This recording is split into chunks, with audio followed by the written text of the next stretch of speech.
যদি মানে রাজমহিষী হয়ে থাকে সে কিন্তু ভুয়া মহিষী, সে কিন্তু ত্রিপুরা রাজ্যকে বন্ধক দিতে পারে না, সেই ত্রিপুরা রাজ্যকে আর অন্য রাজ্যের মধ্যে অন্তর্ভুক্ত করতে পারে না। আচ্ছা দিচ্ছেন ভালো কথা, কিন্তু একমাত্র কাঞ্চনপ্রভা দেবীর কারণে আমরা স্বাধীনতা হারছি, কাঞ্চনপ্রভা দেবীর কারণে আমরা দেশ দেশান্তর হচ্ছি। আমরা এখন পর্যন্ত আমরা মাথা থুবড়ে আছে, এখন পর্যন্ত মাথা তুলতে পারছি না, যার জন্য আমরা এটা সহ্য করতে পারবো না। আমাদের ত্রিপুরা রাজ্যের মধ্যে আমরা দাবি চাই। এই ব্যানারের মধ্যে লেখা আছে যে সেটা হলো কে, স্বয়ং মহাদেব ত্রিপুর নামে এই ত্রিপুরা রাজ্যে রাজা হয়ে রাজত্ব করেছেন। লড়াই করতে পারে সে আমাদের সঙ্গে, দরকার পড়লে যে কোনো কোথায় যেতে পারে। আমি চাই চ্যালেঞ্জ করতে পারে সে, কিন্তু আমি নাকি রাজবংশী ত্রিপুরা নাকি সে রাজবংশী সেটা আমরা চাই। जों दाबो इरो कायसा पान्दा संजगमानि बा सभा आसगमानि दिनै कायसा उद्देश्य दङ। अ उद्देश्य अंखा चिनि जों ST SP हिसाबै कायसा पार्टी संखा, अर्थात बिनि फुल मिनिं अंखा सुबुराय त्रिपुरा हा, और सुबुराय साब अंखा, और सुबुराय अंखा सुबुराय त्रिलुसन आगेनि आदिम जुगनि राजा बो चिनि इ हागो राजत्व खाई थांखा। बिनि आगियो अनेक राजा खाई थांखा। प्रथम अवस्था देयो खाई जों अजे सुबुराय त्रिपुरा हा हिसाबै जे माने त्रिलुसन मुंनि खेमनि अंखातामा जे चिनि त्रिपुरा सानि एकदम फुलफिल चिनि एबा पावरी कायसा राजा तैरि मनि बा संजांमनि बा खाई थांमनि राजा एखाय चिनि आदिम जुग देयो चिनि जे इंजे त्रिपुरा हा जन्मनि काहिनी आं किसा साना मुसुखा और जन्म काहिनी सेयाखै तो जे हिजु तिनि त्रिपुरा हा बाफुर जन्म अंखा अब आं केउ बुझि माइना इनका आं अब ककबर बयबो सानाय এবং বাংলা ভাষা বইতে সানায়। এখন আমরা আজকে যে বৈঠক, যে বৈঠকের মধ্যে আমরা যে একটা সিদ্ধান্ত নিয়ে এই পার্টি কোনোখানে ছিল না, এখন আমরা আঞ্চলিক দল পরিণত হয়ে এই পার্টিতে আমরা এখন আজ থেকে শুরু করব আমাদের আন্দোলন এবং বা যে কোনো একটা রাজনীতি তৈরি হব। যেহেতু আজকে আমরা এখানে আমাদের একটা কাহিনী বলতে হয়, এই কাহিনীগুলি না বললে অর্থাৎ সারা ত্রিপুরার মানুষ বুঝতে পারতো না, কারণ এই কাহিনীটা আমরা নিশ্চয় আমরা বলতে হইব। আদিম যুগের মধ্যে নিরাকার সময়ে অদৃশ্যমান ছিল, তখন সময়ে পরম ব্রহ্ম জন্ম হয়। সেই পরম ব্রহ্ম আজকে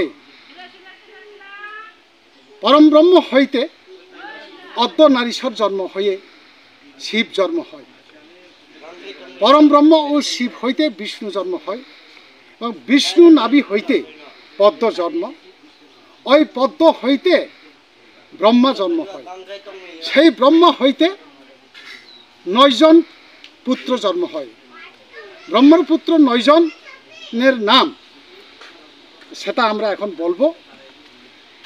1 নম্বর অত্রিমণি, 2 নম্বর মরিচি, 3 নম্বর পুলহ, 4 নম্বর পুলস্ত, 5 নম্বর অঙ্গিরা, 6 নম্বর ক্রুতু, 7 নম্বর বৃগ্গু, 8 নম্বর বশিষ্ঠ, 9 নম্বর হলো দক্ষ রাজা। এই 9 জন পুত্র ব্রহ্মার পুত্র ছিল। ওই 9 জন পুত্রের মধ্যে অত্রি জ্যেষ্ঠ পুত্র হয়। অত্রিয়ের পুত্র চন্দ্র, চন্দ্রের পুত্র বুদ্ধ, বুদ্ধের পুত্র পুরুরবা, পুরুরবার পুত্র আয়ু, আয়ুর পুত্র নহুষ, নহুষ পুত্র যজাতি, যজাতির পুত্র দ্রুহু। এইভাবে চন্দ্রবংশীয় রাজাগণ 184 জন রাজা হয়ে এই ত্রিপুরা রাজ্যে রাজত্ব করেছেন। কিন্তু এখানে উল্লেখ আছে 184 জন রাজার 184 জন রাজার মধ্যে প্রায় 15% ভুয়া রাজা ছিলেন। কেন শুধু ত্রিপুরা রাজাও তো মানে এই রাজ্যের মধ্যে রাজত্ব করছে না, ভুয়া রাজা 15% করে গেছে। এই 15% রাজাগণের পুরা অরিজিনাল ত্রিপুরা রাজবংশী নয়, অন্য জাতি ছিলেন। ইতিহাসে উল্লেখ আছে, যেমন মুসলিমও এই রাজ্যের মধ্যে রাজত্ব করে গেছে, এবং আর মহাদৈত্যগণ ত্রিপুরা রাজ্যের মধ্যে রাজা হয়ে শাসন করেছেন এবং দেবব্রহ্মণ জাতীয় ত্রিপুরা রাজ্যের রাজা হয়ে রাজত্ব করেছেন। সেটা আমরা না করব না। ওই 15% বুয়া রাজা লইয়া আজকে আমাদের ত্রিপুরা রাজ্যের মধ্যে 184 জন রাজা হয়েছে। এই 184 জন রাজা আমরা মানতে রাজি এবং বা মেনে আমরা এই ত্রিপুরা রাজ্যে রাজত্ব করেছেন বলে আজকে 184 জন রাজাকে আমরা উল্লেখ করতে বাধ্য হই। যেহেতু আগে আমি বলছি, যেহেতু ব্যানারের মধ্যে লেখা আছে যে সেটা হলো কে স্বয়ং মহাদেব ত্রিপুর নামে এই ত্রিপুরা রাজ্যে রাজা হয়ে রাজত্ব করেছেন। তারপর ত্রিলোচন রাজাও রাজত্ব করেছেন। এইভাবে ত্রিপুরা রাজ্যের নামকরণ হয় ত্রিপুরা রাজ্য। কাজেই বন্ধুগণ, আমি কোথা থেকে কোথায় বলছি, যেমন 1 নম্বর অত্রি হইতে বলে আজকে 45 নম্বর রাজা এবং 46 নম্বর রাজা অ্যান্ড 47 নম্বর রাজা ত্রিলোচনের কথা এখানে উল্লেখ করেছি। কারণ আগে তারা ওইখানে মানে মাঝখানে অনেক রাজাগণ মানে চলে গেছে। কারণ মহাদৈত্যরা সেই আমাদের ত্রিপুরা রাজ্যের মধ্যে যে বুয়া রাজার মধ্যে মহাশক্তিশালী কে ছিলেন? ত্রিপুরাসুর। ওই ত্রিপুরাসুর কার ছেলে? তারকাসুরের ছেলে। সে হলো তারকাসুরের ছেলে। তারা 3 জন ছিল, তারকাক্ষ, বিদ্যামালী, কমলাক্ষ। ওই তারকাক্ষ সবার চেয়ে সুত হলেও সবার কনিষ্ঠ ছিলেন তারকাসুরের ছেলে। কিন্তু আসল কথা হলো যে বলিষ্ঠ আছে বলি আছে, মহাশক্তিশালী বলিয়া তিনি রাজত্ব করেছেন। কারণ তিনি শুধু ত্রিপুরা রাজ্য নয়, সারা পৃথিবীর মধ্যে ব্রহ্মা বিষ্ণু পর্যন্ত তাকে পরাস্ত করেছেন। এই জন্য তিনি ব্রহ্মা বিষ্ণু মহেশ্বর পর্যন্ত তিনি মহাদেবের কাছে এসে তিনি বাদী হতে হয়েছেন। তারপরে তার কাছে আপত্তি করে তিনি এই পৃথিবী রক্ষা করার জন্য তিনি আবেদন করেছেন বলিয়া তিনি মহাদেব ত্রিপুরাসুরের সঙ্গে যুদ্ধ করতে বাধ্য হয়। এই শুভরাই ত্রিপুরা পক্ষ থেকে এবং বা ST/SP পক্ষ থেকে এখন বর্তমানে আমাকে প্রেসিডেন্ট হিসাবে আমাকে নির্বাচিত করা হয়। এবং এখানে আমার সামনে বসে আছে তিনি উপেন্দ্র রিয়াং ছিল। উনি এক সময় IPFT আমলে তিনি এক সময় MDC ছিলেন এবং বনমন্ত্রী ছিলেন। উনি এখন আমার ভাইস প্রেসিডেন্ট। তো এভাবে আমাদের এখন 11 জন কমিটি গঠন করে আমরা আজকে ডিক্লারেশন দেব। এই ডিক্লারেশনের মাধ্যমে আমরা আরও নতুনভাবে আবার যারা কমিটির মধ্যে যারা ঢুকতে চায় এবং ঢুকাবো, নারী কমিটি গঠন করা হইব এবং ইউথ কমিটি এবং বা যুবক কমিটি গঠন করা হইব, ছাত্র সংগঠন করা হইব ইত্যাদি অনেক কিছু বাকি আছে। পদের কোনো সীমা থাকতো না। এটা নতুনভাবে হয়েছে। আজকে আমরা এই ত্রিপুরা এই যে আমাদের মানে এই যে শুভরাই ত্রিপুরা আজকে জন্মগ্রহণ করছে। আজকে থেকে আমরা শুরু করব রাজনীতি এই শুভরাই ত্রিপুরা হাকে লইয়া। আমরা চাই এই ত্রিপুরা রাজ্যে আমরা এত বছর পর্যন্ত আমরা অজ্ঞাত হিসাবে আমরা এখানে স্বাধীনতার শৃঙ্খলবাধা হয়ে আমরা একদম নিপীড়ন নির্যাতিত হয়ে আমরা ত্রিপুরা জাতির মধ্যে আমরা আছি। কিন্তু আমাদের এই ত্রিপুরা রাজ্যের মধ্যে আমাদের ত্রিপুরা আমাদের রাজ্য আছে, রাজা আছে এবং স্বাধীনতা আছে। তারপরে আমরা কি কারণে বর্তমানে দেবব্রহ্মা লেখছে দীক্ষে মানে ওয়ারিশ বঙ্গ হইয়া তিনি উত্তরাধিকারী বঙ্গ হইয়া তারা মানে এখন বিচ্ছিন্ন হয়ে রয়েছে।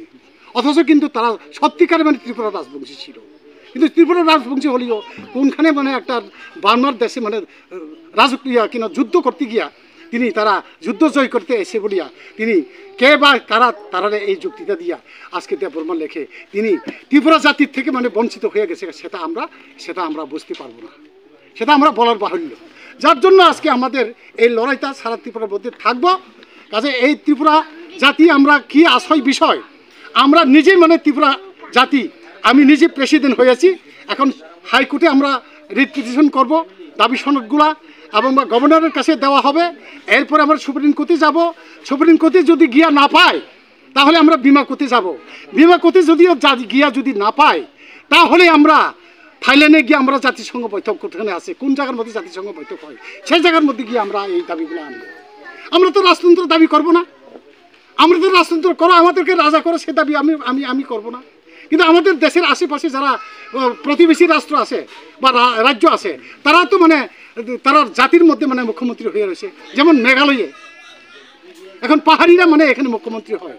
আরও অন্য জাতিরা যতই বড় মানে মেজরিটি হোক না কেন, অন্য জাতির মেজরিটি হোক না কেন, কিন্তু ওই মেঘালয়ের পাহাড়িরা কিন্তু মুখ্যমন্ত্রী হচ্ছে। আমাদের ত্রিপুরা রাজ্যের মধ্যেও তাই হতে হবে। কেন অন্য জাতিরা যে যতই মানে মেজরিটি হোক না কেন, সেটা আমার দেখার বিষয় নয়। কিন্তু আমাদের ত্রিপুরা রাজ্যের মধ্যে মুখ্যমন্ত্রী দিতে হবে। মাঝখানে কোনো রকম সিপিএমের মধ্যে আমি এটা বর্ণনাম করব না। সিপিএমের মধ্যে দশরথ দেব হয়ে গেছে মুখ্যমন্ত্রী, তাতে কি বাঙালি কোনো ক্ষতি হয়েছে? সেটা আমি বাঙালিকে গালি দিচ্ছি এমন কোনো কথা না। এই দাবিগুলো সনদগুলো আমরা এখানে লিখছি, দাবি সনদ পাহাড়ি বাঙালি ঐক্য। এই পাহাড়ি বাঙালির ঐক্য এখানে লেখা আছে, এই বিবৃতিতে লেখা আছে। কিন্তু এই দাবিগুলো আমাদের বাঙালি দল ছিল, ওইগুলা আজকে উপস্থিত হতে পারিনি। যার জন্য সেগুলো আমরা পাহাড়ি বাঙালি সবাই একসাথে থাকতে চাই। আমরা কোনো বাঙালি বিদ্বেষী, কোনো অন্য জাতির বিদ্বেষী সেটা আমরা করব না। আমরা চাই ঐক্যবদ্ধভাবে আমরা এই ত্রিপুরা রাজ্যকে আমরা ইতা করতে চাই। আমরা বাঙালি বলে বাঙালিরা আমরা ডিনাই করব না। যেহেতু বাঙালি থাকুক আমাদের দলের মধ্যে, আমরা ত্রিপুরা জাতি, এই ত্রিপুরা রাজ্য একটা নদীর মধ্যে মাছ মধ্যে তিনি বোয়ালও থাকে, লাতি মাছ থাকে, ইসা মাছ থাকে, বাইন থাকে, কত রকম মাছ থাকে। তাহলে ত্রিপুরা রাজ্যের মধ্যে বাঙালি পাহাড়ি থাকা কি অন্যায়? কিচ্ছু নাই তো, অন্যায় তো কিচ্ছু নাই।